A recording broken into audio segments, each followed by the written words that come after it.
Hai semuanya, selamat datang di podcast Bulan Bahasa. Saya Real Patricia Putri dari kelas 10 MIPA 1. Dan saya Danu Haditya dari kelas 10 MIPA 1. Jadi kami di sini sama-sama dari SMA Negeri 33 Jakarta. Pada kesempatan ini kami akan membahas tentang penggunaan bahasa dalam generasi muda. Nah, Danu, pertama-tama aku mau tanya nih, bahasa apa aja sih yang sering digunakan pada zaman milenial ini? Nah, saat ini ya Hel, kan masa generasi zaman now. Ya seperti yang sudah kita ketahui, banyak bahasa asing yang masuk dan pasti tak luput juga dari bahasa gaul untuk digunakan dalam kehidupan sehari-hari.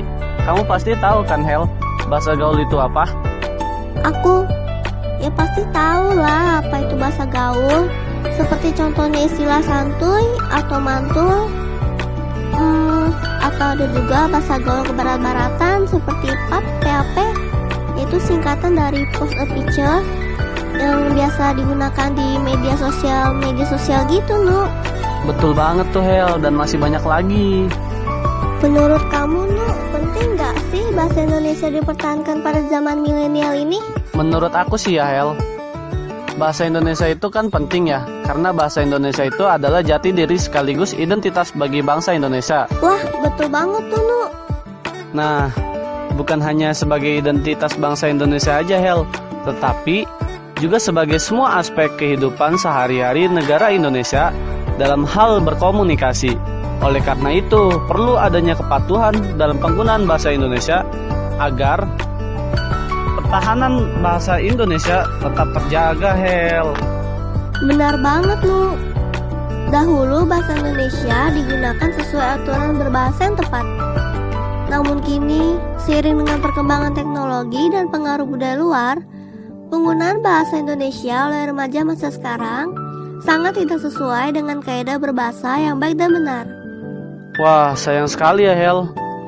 Padahal kan bahasa Indonesia itu bahasa yang erat kaitannya dengan budaya sebuah generasi. Nah, sekarang aku mau nanya balik ke kamu nih Hel. Menurut kamu, bagaimana sih solusi ke depannya agar bahasa Indonesia tetap terjaga dan tidak pudar pada zaman milenial ini? Kalau menurut aku ya, Nu, kita sebisa mungkin menghindari penggunaan bahasa asing ataupun bahasa gaul secara berlebihan. Selain itu, kita harus membiasakan diri untuk menggunakan bahasa Indonesia dengan baik dan benar dalam kehidupan sehari-hari kita, Nu. Wah, aku setuju nih Hel dengan pendapat kamu. Dengan demikian, orang-orang di sekitar kita bisa ikut berbicara menggunakan bahasa Indonesia yang baik dan benar. Tapi dengan diawali dari diri kita sendiri terlebih dahulu, Hel. Yap, jangan sampai jika dibiarkan terus seperti ini, keberadaan bahasa Indonesia menjadi semakin tergeser dengan bahasa-bahasa gaul atau bahasa kebarat-baratan. Jadi, ayo mari bersama-sama untuk mempertahankan bahasa Indonesia. Demikian obrolan kita mengenai penggunaan bahasa dalam generasi muda. Aku mau coba nih ngomong pakai bahasa Jawa, Nu. Wah, boleh banget tuh Hel. Matur nuhun wes menehi waktu kongko nonton lang ngrungo kake podcast video kita. Sampai jumpa di lain kesempatan. Dadah.